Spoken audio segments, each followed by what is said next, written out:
প্ৰাঞ্জল সোণোৱাল, মোৰ ঘৰ কাৱৈমাৰী, ডিষ্ট্ৰিক্ট ডিব্ৰুগড়। কেতিয়াবা আপুনি এইদৰে চেণ্ডেলৰ এই কাৰখানাটো আৰম্ভ কৰিছে? এইটো জানুৱাৰী 25 তাৰিখৰ পৰা। ক'ৰবাত প্ৰশিক্ষণ লৈছে নে কেনেকৈ? প্ৰশিক্ষণ লোৱা নাই, মই দেখি শিকা। কেৰেলাত আছিলোঁ। লকডাউনৰ টাইমত ঘৰলৈ আহিছিলোঁ, তাৰপৰা ঘৰত আকৌ যোৱা নহ'ল তালৈ। যিবিলাক পইচা পাতি আছিলে মেচিন আনি বিজনেছ কৰিবলৈ শিকিলোঁ। আচ্ছা, কেনেকৈ ভাবিলা যে মানে এইটো যে চেণ্ডেলৰ এটা উদ্যোগ খুলি স্বাৱলম্বী হ'ব পাৰি? আৰু মই ভাবিলোঁ মানে কেৰেলাত দেখি অহা আছিলে। মই টায়াৰ বনাইছিলোঁ কোম্পানী এটাত। টায়াৰ বনোৱা কোম্পানীটোত যেতিয়া বাহিৰলৈ যাওঁ দেখোঁ তাৰমানে এইবিলাক কেনেকৈ বনায়, কি কৰিব পৰা যায়। তেতিয়া দেখি কিনে মই এইবিলাক চালোঁ যে মইওচোন এনেকুৱা কাম কৰিবলৈ পাৰোঁ। অসমততো আমাৰতো ক'তো নাই এইবিলাক, অসমততো বনোৱা নাই, চব বাহিৰৰ পৰা আহে ন মালবিলাক। ভাবিছোঁ পইচা যদি অলপ গোটাই আনি অসমতে যেনেকুৱা কৰিব পাৰোঁ।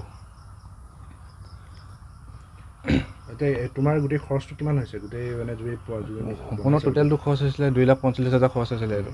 তাৰপৰা অনা মেলা খৰচ 2,45,000 খৰচ হ'ল আৰু।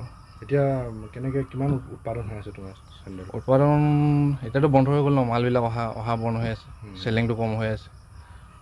লাহে লাহে আকৌ ষ্টাৰ্টিং কৰিব লাগিব এতিয়া। খেতি কিমানজন শ্ৰমিক আছে তোমাৰ ইয়াত? এতিয়া মই 4জনৰ মানুহৰ কাম অকলে কৰি আছোঁ। অকলে কৰি আছোঁ। তোমাৰ চেণ্ডেল ক'ত বিক্ৰী এইটো হৈছে? কলাখোৱা গৈছিলে, খোৱাং গৈছিলে, নিগম। তো এইবিলাক এই লোকেল এৰিয়াতে বিক্ৰী হৈছে, গাঁৱত বিক্ৰী হৈ আছে। তুমি যিহেতু যিকেইদিন চলাইছা আৰু তোমাৰ লাভ হৈছে নে নাই উদ্যোগটো? লাভটো হৈছে। কম পৰিমাণে হৈছে। যিহেতু কম সময়ৰ কাৰণে চলাব লগা হৈছে। কম সময়তে চলাব লগা হৈছে।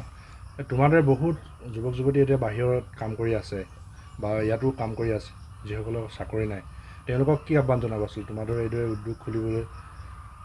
মই ভাবোঁ যে বাহিৰলৈ যোনজনে কয় যে লাইফ টাইমটো বাহিৰত থাকিম বুলি কোনো ভাবি নাযায় ন। বাহিৰত যাব লাগে, ভালকৈ পইচা পাতি গোটাই আনি ইয়াতে কাম চাম এনেকৈ চলাব লাগে, হয় নাই? যেনেকৈ কেৰেলাত যেনেকৈ এনেকুৱা ডাঙৰ ডাঙৰ ইণ্ডাষ্ট্ৰি আছে, আমাৰ গাঁৱতো এনেকৈ কৰি কিনে চলাব পাৰে নহয় চবে।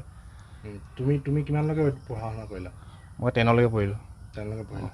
এতিয়া তোমাৰ মূল উদ্যোগটো খুলিবলৈ তুমি শ্ৰমিকে ক'বা, মূল উদ্যোগ খুলিবলৈ তোমাক কিমান পইচা খৰচ হৈছিল?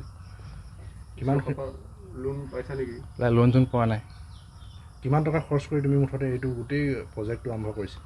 মই টোটেলি এইটো 2,65,000 টোটেলি খৰচ হৈছিলে। ভৱিষ্যত পৰিকল্পনা নে কি উদ্যোগ লৈ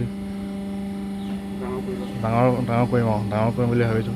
নেক্সট টাইমত যদি এইটো যদি চেণ্ডেল বনোৱা মেচিনটো যে আনিলোঁ, নেক্সট টাইমত ডিছ বনোৱা মেচিন আনিম বুলি ভাবিছোঁ।